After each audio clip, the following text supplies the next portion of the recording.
شکریہ جناب اسپیکر. اعوذ باللہ من الشیطان الرجیم. بسم اللہ الرحمن الرحیم. وَلَنَبْلُوَنَّكُمْ بِشَيْءٍ مِّنَ الْخَوْفِ وَالْجُوعِ وَنَقْصٍ مِّنَ الْأَمْوَالِ وَالْأَنفُسِ وَالثَّمَرَاتِ وَبَشِّرِ الصَّابِرِينَ الَّذِينَ إِذَا أَصَابَتْهُمْ مُصِيبَةٌ قَالُوا إِنَّ لِلَّهِ وَإِنَّا إِلَيْهِ راجعون أُولَٰئِكَ عَلَيْهِمْ صَلَوَاتٌ مِّن رَّبِّهِمْ وَرَحْمَةٌ وَأُولَٰئِكَ هُمُ الْمُهْتَدُونَ. صدق اللہ العظیم.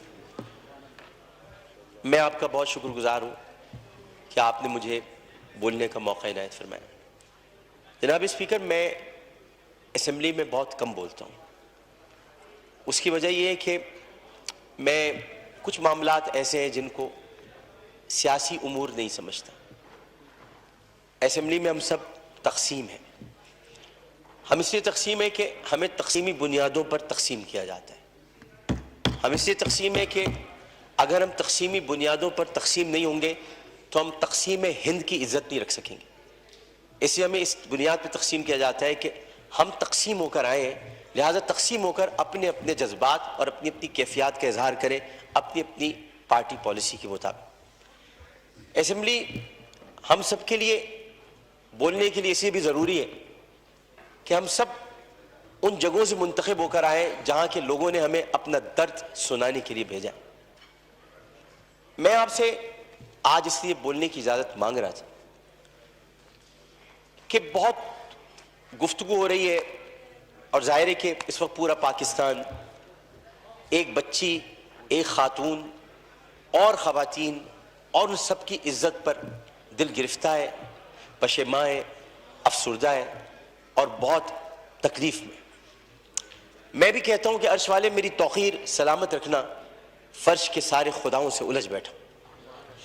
میں صرف اتنا بتانا چاہتا ہوں کہ بہت پہلے کی بات ہے، اب وہاں پر جبل عمر ہے اور جبل عمر پر وہاں اب ایک ہوٹل تعمیر ہو رہا ہے، سعودی عرب کا وہ علاقہ ہے. ایک آدمی رسول کریم صلی اللہ علیہ وآلہ وسلم کے پاس آیا اور اس نے آ کر کہا کہ یا رسول اللہ مجھ سے بہت بڑا گناہ ہو گیا. تو آپ نے فرمایا کب ہوا؟ انہوں نے کہا اسلام لانے سے قبل ہوا. آپ نے فرمایا کہ ٹھیک ہے، اب تم اسلام لے آئے ہو، تمہارے سارے گناہ اللہ نے معاف کر دی. اس نے کہا آپ میری بات سن لیجئے رسول اللہ، میں آپ سے بات کرنا چاہتا ہوں، اپنے دل کا بوجھ ہلکا کرنا چاہتا ہوں. آپ نے کہا کہو تم کیا کہنا چاہتے ہو؟ اس نے کہا یا رسول اللہ میری ایک بچی تھی اور میں اس بچی کو جب وہ 5 سال کی ہوئی تو میں اس بچی کو کہا میں چلو تمہیں جنگل لے کے چلتا ہوں، اور میں اس کو لے کر چلا. جناب اسپیکر توجہ چاہوں گا، میں اس کو جنگل لے کر چلا. اب میں اس لیے لے کر چلا کیونکہ میری عزت پر حرف آ رہا تھا کہ میرے گھر بچی کیوں پیدا ہوئی.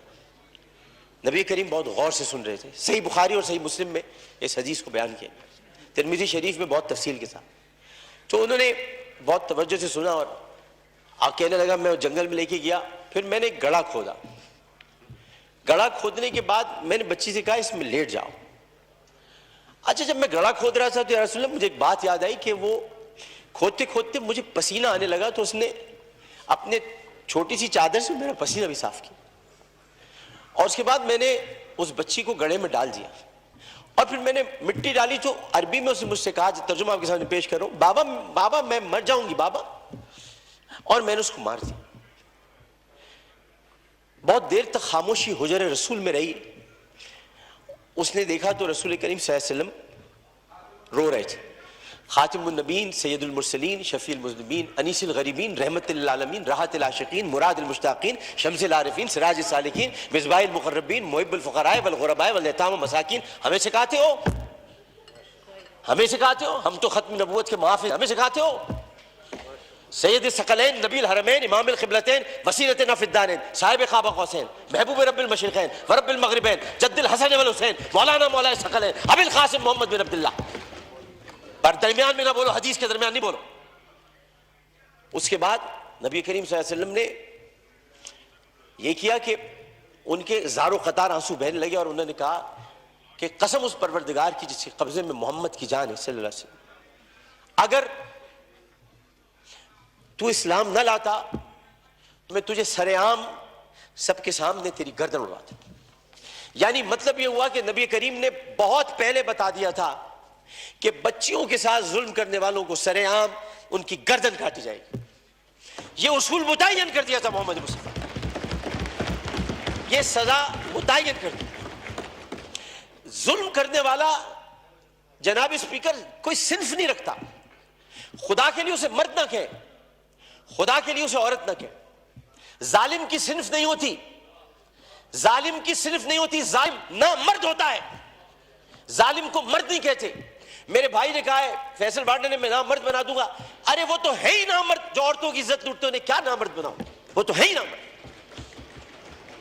ہم ظالم کی صنف مقرر کر کے معاشرے کو پھر تقسیم کرتے ہیں.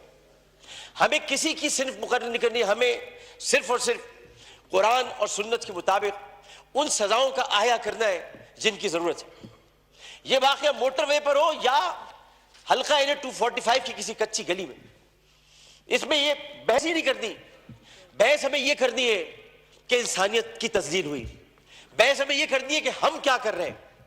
بحث ہمیں یہ کرنی ہے کہ اگر ہم ریاست مدینہ کے دعوے دار ہیں تو ریاست مدینہ میں اگر ایسا واقعہ ہوتا تو ہم کیا کرتے.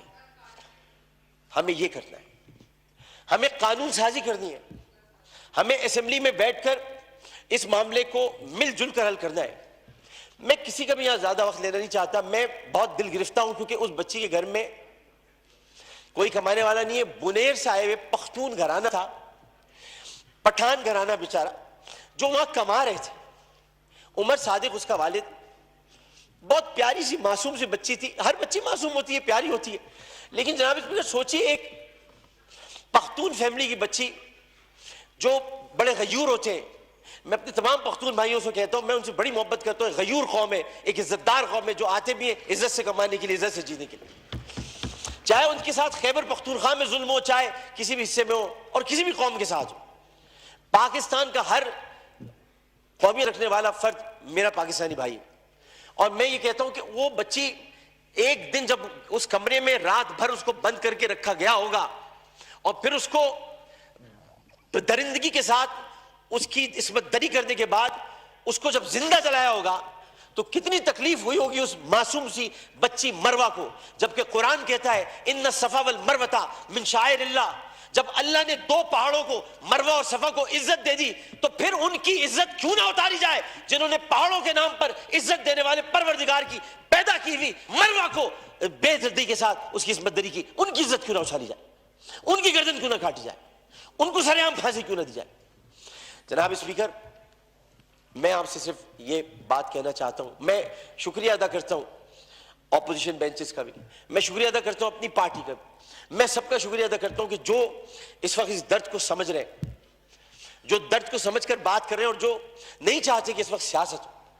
ہم میں سے کوئی نہیں چاہتا, اور جو ان باتوں پر سیاست کرے گا معذرت کے ساتھ پھر وہ سیاست کر رہا ہے, عبادت نہیں کر رہا.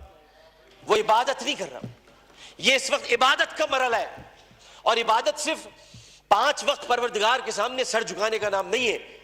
عبادت ظالم و جابر حاکم کے سامنے کلمہ حق کہنا بھی ہے, اور عبادت اپنی جگہ پر رہتے ہوئے جب اللہ تعالیٰ نے قوت گویائی عطا کیے اور 5 سوالات جب حشر میں کیے جائیں گے, کہاں سے کمایا تھا, کیسے کمایا تھا, جوانی کہاں گزاری, بولنے کا علم دیا تو بولے کہ نہیں بولے, ما کنت تقول فی ھذا الرجل, اس رسول کے بارے میں تمہارا کیا خیال ہے, کیا جانتے ہو, اس وقت ہماری زبانیں گم ہو کر نہ رہ جائیں.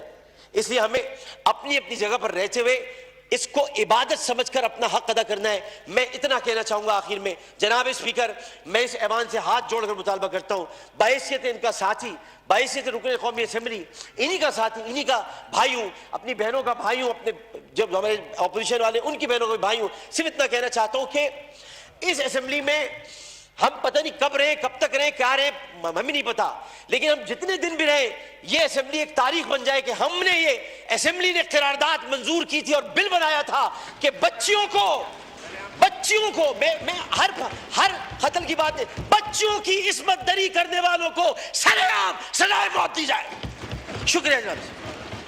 جی خواجہ صاحب, میں تھوڑا مفتی شکور کو دے دوں.